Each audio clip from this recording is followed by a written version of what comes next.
Salam dari Surabaya. Hai Surabaya. Kenapa kak IG-nya hilang? IG-nya nggak hilang, IG-nya lagi dibetulin karena banyak banget virus-virus. Jadi daripada kenapa-napa IG-nya dibetulin dulu. Ntar 2-3 hari lagi juga ada.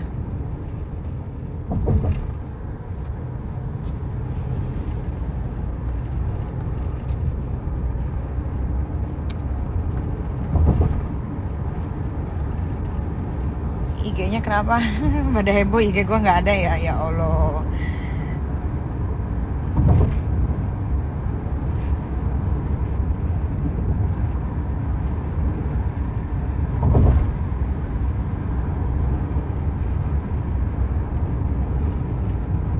Mau kemana? Mau pulang habis syuting. Syukur deh IG-nya hilang. Tapi kamu cari ke akun anak saya. Gimana sih? Ntar kalau ada lagi gimana akunnya? Kalau ada lagi gimana? Kalau ada lagi gimana? Kalian jangan seneng akun IG hilang. Itu tidak hilang. Itu sedang diperbaiki.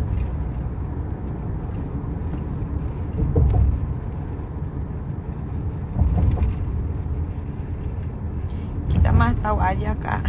Kita masih Nina Agustina.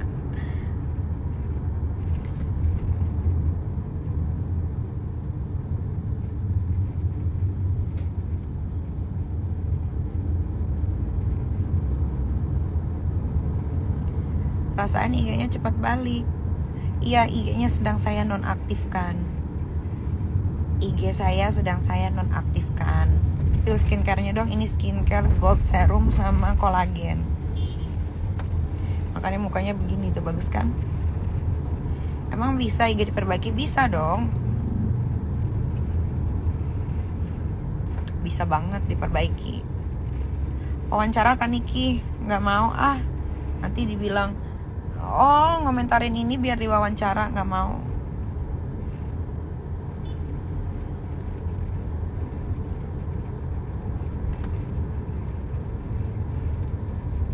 Kan Niki jarang pakai lipstick. Iya, jarang pakai lipstick, pakainya lip serum. Nikita Mirzani lip serum.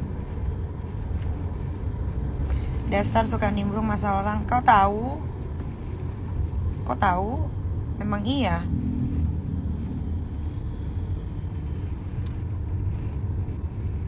Kenapa IG-nya dinonaktifkan?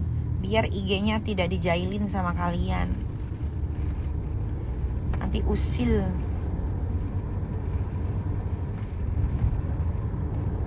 Hidungnya sama bibirnya kok gitu ya? Gitu gimana bibirnya sama hidungnya? Kenapa? Gitu kenapa? Hidungnya kenapa? Baik-baik aja hidungnya. Kenapa emang? Ada salah di mana hidung saya? Bahas engkong. Engkong biarkanlah engkong menikmati kesenangannya yang cuman sebentar. Nanti kan dia balik tuh ke Jerman tanggal 31. Nanti kan dia hidup back to reality.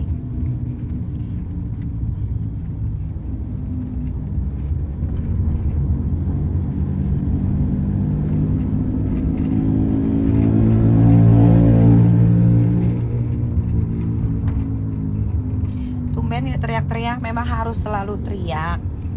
Memang harus selalu merong-merong. Penyakit hati. Kok tahu aku penyakit hati? Tahu.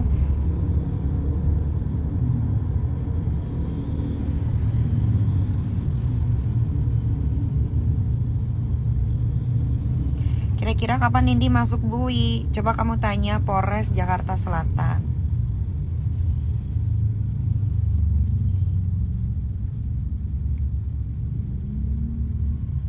Gimana tanggapannya tentang Mahadukun? Tanggapannya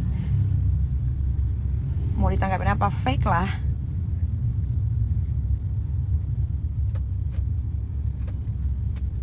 Tanggapannya palsu, manusia fake. Kalungnya cantik, terima kasih.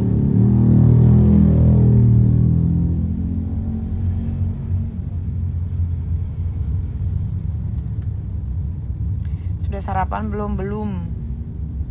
Makanya ini mau langsung pulang karena lapar.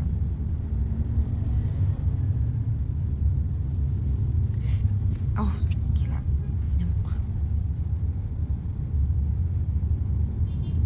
Akunnya hilang, akunnya tidak hilang, akunnya saya nonaktifkan karena banyak boti.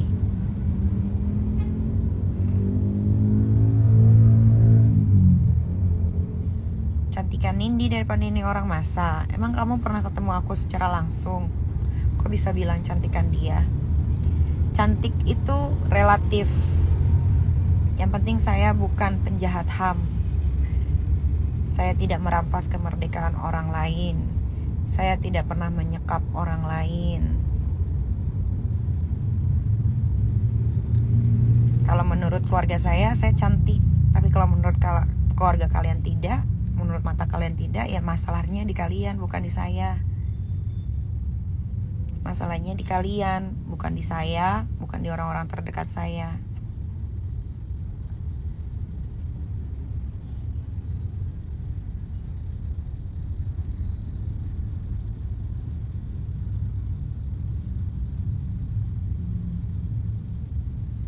Akunnya no aktif kok masih bikin story. Iya, itu bikin story sebelum akunnya saya nonaktifkan.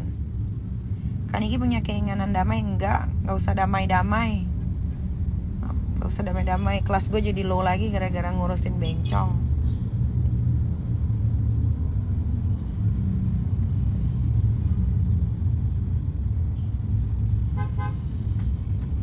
Cantik muka harus cantik hati juga, Kak. Memang kamu tahu hati saya nggak cantik. Memang kamu hidup sama saya 24 jam. Memang kamu yang kerja sama saya, yang tahu sifat asli saya. Kamu kan cuma netizen yang ngelihatnya di Instagram, di TV.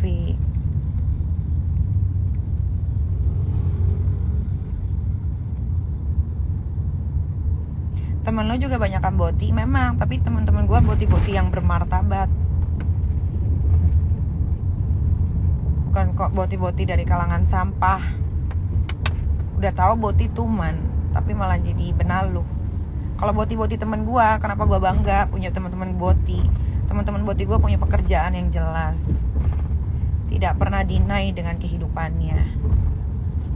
Paham? Jadi jangan samain teman-teman boti gue sama boti-boti netizen yang di luar sana. Lu aja penyakit hati, kok tahu sih? Kok tahu sih gue punya penyakit hati? Kok tahu? Kamu ini ya, satu rumah sama saya ya, sampai tahu saya punya penyakit hati. Kalau saya punya penyakit hati, kenapa kalian tonton? Kenapa kalian follow? Kenapa kalian mau saya suruh, saya mau live Instagram di akun anak saya, kenapa ngikutin? Pamela, lalu kenapa di mari malah mendingan lo kerja ke Pamela. Pamela udah kayak netizen sekarang, gak Pamela. Tuh ada kakak gue tuh, Pamela Indah, tinggal di New Zealand.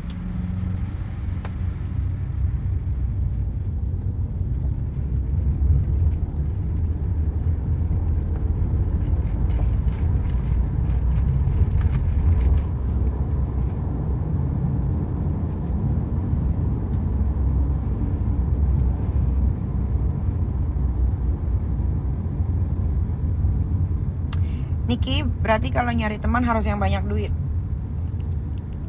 Kalau gue nyari teman bukan yang harus banyak duit, karena menurut gue uang itu bisa dicari. Pertemanan itu tidak bisa dibeli. Paham? Jadi gue nggak kayak orang kebanyakan berteman, tapi temennya harus duitnya banyak. Tidak. Kak, katanya si Engkong Korla nggak bayar pajak, kok bisa ke Indo? Karena Korla punya paspor Indonesia. Paspornya Engkong Korla itu Indonesia, tapi dia punya green card untuk tinggal di Jerman. Kalian kalau belum pernah keluar negeri, kalian gak usah ngomongin soal pajak di Jerman sama saya. Tuh, banyak temen juga kebanyakan bacot. Iya bener. Lehernya kenapa, Kak? Ini lehernya habis dioperasi kemarin kan.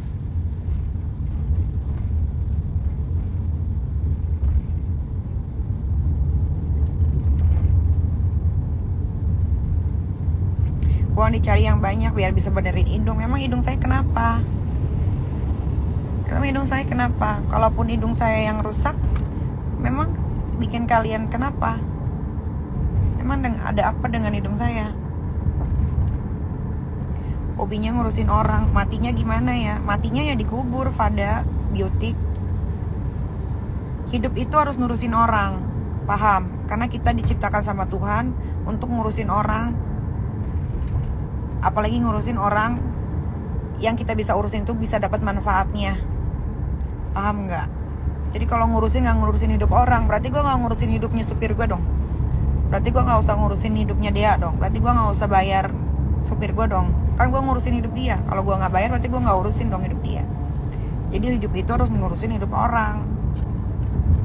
Kalau hidup nggak ngurusin hidup orang, antara dua nih, antara dia nggak punya duit atau nih memang dia bukan siapa-siapa. Paham nggak? Jadi kalau lo bilang hidup gua ngurusin hidup orang, betul, itu gua nggak deny, itu betul sekali, betul. Di TikTok ramai ngomongin kakak, ya iyalah, kan gue memang jadi bahan omongan, kan artis, ya kan. Secara tidak langsung gue memberikan rezeki untuk orang-orang yang ngomongin gue, apalagi orang-orang yang nge-record live Instagram gue ditaruhin di YouTube, mereka nggak dapat AdSense tuh. Berarti kan secara tidak langsung gue ngurusin hidup orang juga untuk memberikan mereka rezeki. Lewat cara apa? Gue live Instagram gue di-record sama orang, habis itu ditaruh di TikTok lah, ditaruh di YouTube lah. Berarti kan gue secara tidak langsung memberikan rezeki untuk kalian. Bener nggak? Mungkin kalian tidak punya kepintaran, nggak ada otaknya. Yang kalian bisa adalah nge-record, bikin account di YouTube, bikin account di TikTok. Nah itu yang kalian bisa. Ya udah, gue berikanlah itu pekerjaan. Namanya apa? Ngurusin hidup orang kan. Nyai kasihan Loli dihujat netizen live di TikTok. Biarin aja, hujat aja. Gue berikan kalian ruang untuk menghujat anak gue. Tapi suatu waktu kalau gue cari, ya udah, jangan pada minta maaf. Itu aja intinya. Jangan minta maaf, jangan bilang hilaf, jangan bilang A, B, C, D, E, jangan. Jadi kalau kalian mau menghujat, silakan hujat anak gue. Tapi sudah gue warning, siapapun yang menghujat anak gue, itu kan berhadapan dengan gue. Nanti suatu waktu, kalau gue lagi banyak waktu, gue cari, kalian jangan bilang, Kak maafin aku hanya orang miskin. Semuanya rata-rata begitu. Aku cuman hilaf Kak, aku gak bermaksud, aku gak ada kerjaan, begini begitu, kasihan Kak, ibuku sakit, dikirimin rumah foto gembelnya. Gak apa-apa, kalian kalau mau hujat anak gue silahkan. Tapi suatu waktu, kalau gue lagi banyak waktu luang, gue cari. Kalian jangan juga pula langsung bilang, Kak jangan diapa-apain Kak, kasihan orang tuaku Kak. Atau enggak, ada ibu-ibu, tolonglah nak, ibu ini cuman gak ada kerjaan aja, ibu hilaf, ibu emosi. Jangan kayak gitu. Kalian berani berbuat, kalian sudah membuli anak kecil, ya kalian berani bertanggung jawab. Kalau kalian cuman membuli gua, lo mau ngatain gua apa? Lonte. Mau ngatain gua apa? Gonta-ganti laki. Mau ngatain gua apa lagi? Tukang cari ribut. Mau ngatain gua apa lagi? Tukang nyinyir, ngurusin hidup orang. Nggak apa-apa, ngatain aja, nggak akan gue cari, karena hanya itu yang kalian bisa. Tapi kalau anak-anak gue, jangan, gue kasih tahu, jangan. No, contoh Indra Tarigan ngebully anak gue, ujungnya apa? Di penjara kan? Indra Tarigan tinggal nunggu aja ini surat putusannya ke Kejaksaan Jakarta Selatan, dia tinggal dieksekusi. Kalian contoh aja Indra Tarigan yang berani membuli anak gua. Nggak bakalan gua lepas. Nggak akan gua lepas. Jadi kalau mendingan mau aman, bully aja gua. Itu aman. Itu aman.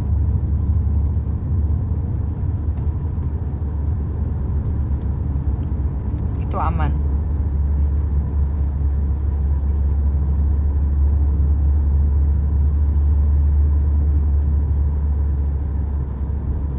Kalau Indra di penjara, tolong di up, pasti dia akan gue taruh di Instagram gue, akan gue up, dan akan gue tagih 1 miliarnya. Karena kan dia bilang kalau gue bisa keluar dari penjara, sebelum vonis dan lain-lain, dia akan memberikan uang 1 miliar. Pasti akan gue tagih dan pasti akan gue posting. Karena itu untuk memberikan contoh, mudah-mudahan jadi efek jerah untuk kalian supaya tidak membuli anak kecil. Bukan hanya anak gue, untuk anak-anak yang lain juga jangan pernah kalian sangkut pautkan, apalagi sampai kalian bully.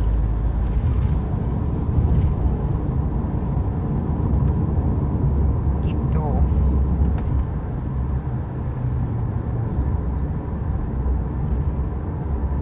Belum masuk jeruji si Tarigan, belum, karena putusan dari Mahkamah Agung belum turun ke Kejaksaan Jakarta Selatan. Kalau sudah turun, hari itu pun yang namanya Indra Tarigan, dia harus menyerahkan diri atau dia akan ditangkap dimanapun dia berada, langsung dijebloskan ke penjara. Indra Tarigan itu sudah narapidana guys, dia sudah narapidana, tinggal eksekusinya saja. Dan dari yang dia kasasi, harusnya kan dia di penjara 8 bulan harusnya, tapi dia kasasi. Saking dia nggak ada otaknya, dia kasasi, naik masa hukumannya dari 4 bulan, dari 8 bulan, sekarang jadi 1 tahun 8 bulan. Jadi kalian jangan macem-macem. Saya tuh diem tuh mengamati, tahu? Bukan saya diem itu nggak mengamati.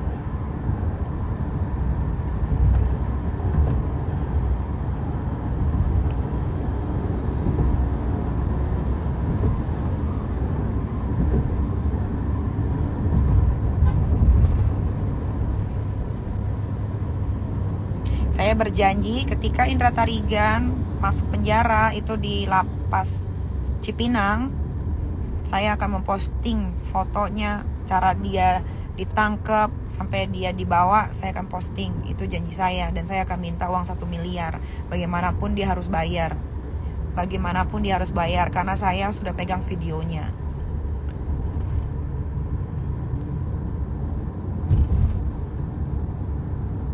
Di TikTok banyak yang bully Loli. Bully aja, kan udah saya bilang, bully aja. Itu semua yang ngebully itu sudah di capture. Sudah di capture. Jadi kalian bully saja, nggak apa-apa.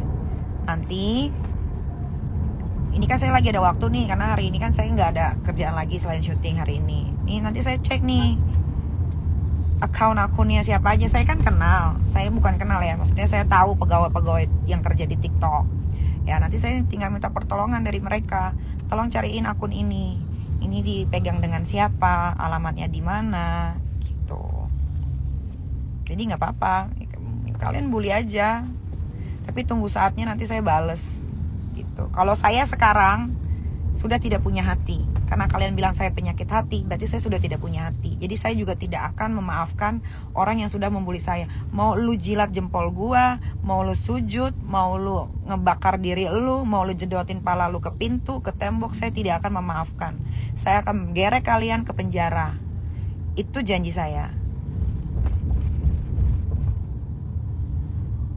Ya, saya nggak ada tuh nanti kalau undang-undang ITE itu kan. Jadi gini, undang-undang ITE itu ya ada. Tapi kalau yang dibully itu di bawah umur, itu bukan undang-undang ITE.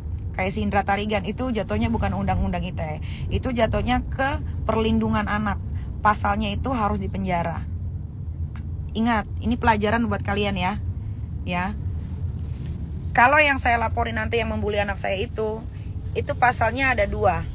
Pasal Undang-Undang ITE 1 sama pasal perlindungan anak. Jadi 2. Nah, kalau sudah 2 pasalnya itu di atas 5 tahun, kalian wajib dipenjara. Kalian memang nanti akan dipertemukan dengan saya. Kalau saya laporkan polisi, saya dapat semua identitasnya, kalian akan bertemu dengan saya. Tapi ingat, saya tidak akan memaafkan kalian yang sudah membuli anak saya. Mau kalian menggila kayak di kantor polisi, mau kalian jedotin kepala kalian kek, saya tidak akan memaafkan. Seperti yang si Indra Tarigan lakukan. Dia itu sampai datang ke salon Kak Fitri memohon ke saya untuk tidak dilanjutkan prosesnya. Tapi saya tetap pada teguh pendirian kalau untuk urusan anak. Saya nggak akan maafin. Jadi nggak apa-apa. Selama anak saya jualan produk di TikTok kalian bulilah. Tapi tunggu, saya sampai rumah, saya cek capturean yang ngebully anak saya. Habis itu saya telepon orang TikTok untuk minta bantuan. Saya dapat alamatnya. Saya lapor diam-diam, tiba-tiba masuk aja. tiba-tiba masuk aja.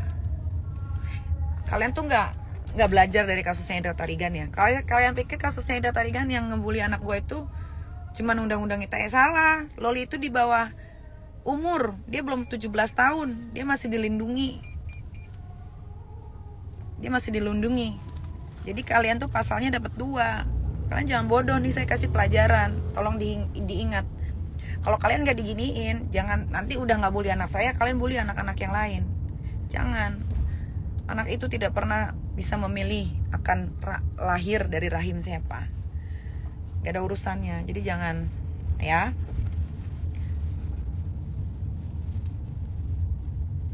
Kalian yang ngebully anak saya juga memang anak kalian urus dengan baik seperti saya mengurus anak saya. Kan tidak. Saya kasih tahu ya, kalau kalian ngebully anak di bawah umur, itu ada pasal perlindungan anak. Ada pasal perlindungan anak. Kalian hati-hati. Nah, kalau anaknya Nepo Sadako, itu bukan anak di bawah umur, karena umurnya sudah di atas 20 tahun.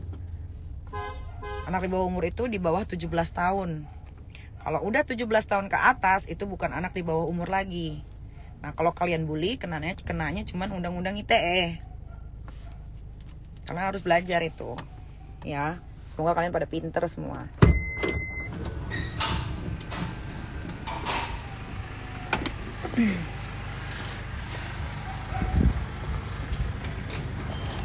Udah ya, udah sampai rumah. Jadi gua mau kencing, ganti baju dan lain-lain.